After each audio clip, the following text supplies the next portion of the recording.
नमस्कार दोस्तों, मैं समय समय पर आप सबके लिए बॉलीवुड से जुड़ी मज़ेदार खबरें लेकर के आती रहती हूँ। आज भी मैं आपके लिए एक ऐसी ही खबर लेके आई हूँ। बॉलीवुड के दिग्गज एक्टर राज बब्बर अब फिल्मों से ज़्यादा राजनीति की दुनिया में एक्टिव रहते हैं।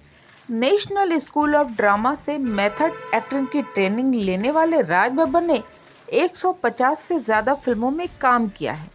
ये दिलचस्प है कि पर्दे पर उनकी शुरुआत नेगेटिव रोल से हुई थी, लेकिन उन्होंने बतौर हीरो सिनेमाई पर्दे पर अमिट छाप छोड़ी है। यह वह दौर जब वह एक्टर को ये डर लगता था कि यदि उसने पर्दे पर एक बार विलन की भूमिका निभा ली तो वो हमेशा विलन ही बने रहेंगे। लेकिन राज बब्बर ने इस मिथक को तोड़ा था। शुरुआती कैरियर में ही उन्हें पर्दे पर एक ऐसा रोल मिला जिसे करने में उनकी हालत खराब हो गई थी। उन्हें डर था कि इसके बाद कभी भी वो फिल्मों के हीरो नहीं बन पाएंगे। नेशनल स्कूल ऑफ ड्रामा से पास होने के बाद राज बब्बर मुंबई आए। साल 1977 में उन्होंने किस्सा कुर्सी का फिल्म से बॉलीवुड डेब्यू किया। शबाना आजमी और उत्पल दत्त की इस फिल्म में राज बब्बर का छोटा सा रोल था। उन्हें नोटिस भी नहीं किया गया।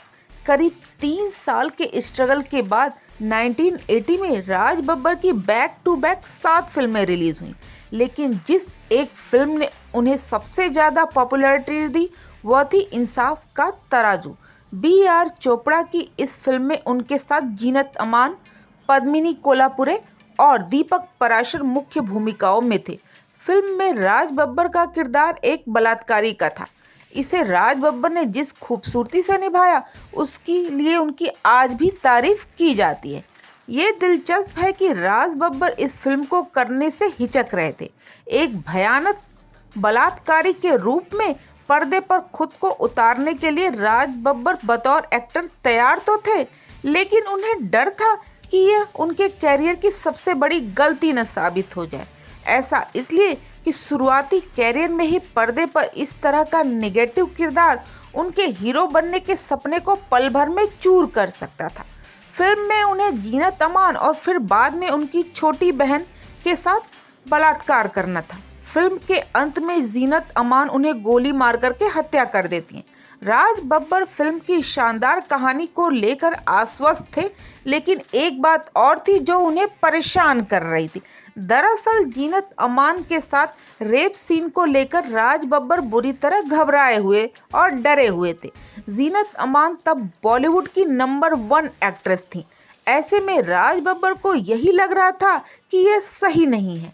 जीनत अमान के साथ रेप सीन करने में भी वो सहज नहीं थे, क्योंकि थिएटर से अलग फिल्म की शूटिंग अलग तरीके से होती है।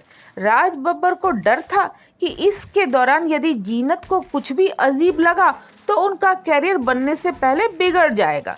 यही नहीं, रेप सीन से पहले उन्हें जीनत अमान के साथ हाथापाई भी करनी थी। राज बब्बर अपनी इमेज को लेकर सबसे ज़्यादा डरे हुए थे। उन्होंने फिल्म के डायरेक्टर B.R. चोपड़ा से ये गुजारिश की कि वो रेप सीन में कुछ बदलाव करें और इसे भयानक और खौफनाक बनाने की बजाय थोड़ा नरमी अपनाएं। B.R. चोपड़ा अपनी फिल्म और स्क्रिप्ट को लेकर स्पष्ट थे। वह उसमें कोई भी बदलाव नहीं करना चाहते थे। वह यही चाहते थे कि यह सीन इस कदर भयानक हो कि जब अंत में एक्ट्रेस अपने रेपिस्ट को गोली मारे तो वह गुस्सा दर्शकों को भी महसूस होना चाहिए। खास बात यह है कि ऐसा हुआ भी। बात आगे बढ़ी। जीनत अमान को राज बब्बर के इस डर के बारे में बताया गया। राज बब्बर नए थे और जीनत उनकी परेशानी को समझ रही थी, इसलिए उन्होंने अपने स्तर पर इसे बेहतर बनाने की कोशिश की। जीनत ने राज बब्बर को अपने पास बुलाया और उनके साथ सीन डिस्कस किया। जीनत ने कहा कि हम इस सीन की कई बार रिहर्सल कर सकते हैं। ऐसा इसलिए कि शूट के वक्त राज बब्बर जितना क्रूर दिखेंगे, यह सीन कहानी के हिसाब से उतना ही बेहतर बन पाएगा। जीनत से बात करने के बाद राज बब्बर की परेशानी थोड़ी कम हुई। उनसे थोड़ी हिम्मत भी जगी, लेकिन उनके मन में अब भी ये परेशानी थी कि उन्हें रेप सीन शूट करने के दौरान जीनत संग बदतमीजी करनी होगी। जीनत और राज बब्बर ने इसके बाद बंद कमरे में कई बार रिहर्सल की। मौका आया सीन के शूट होने का। राज बब्बर को पहले जीनत अमान से मारपीट करनी थी, उन्हें जमीन पर पटकना था।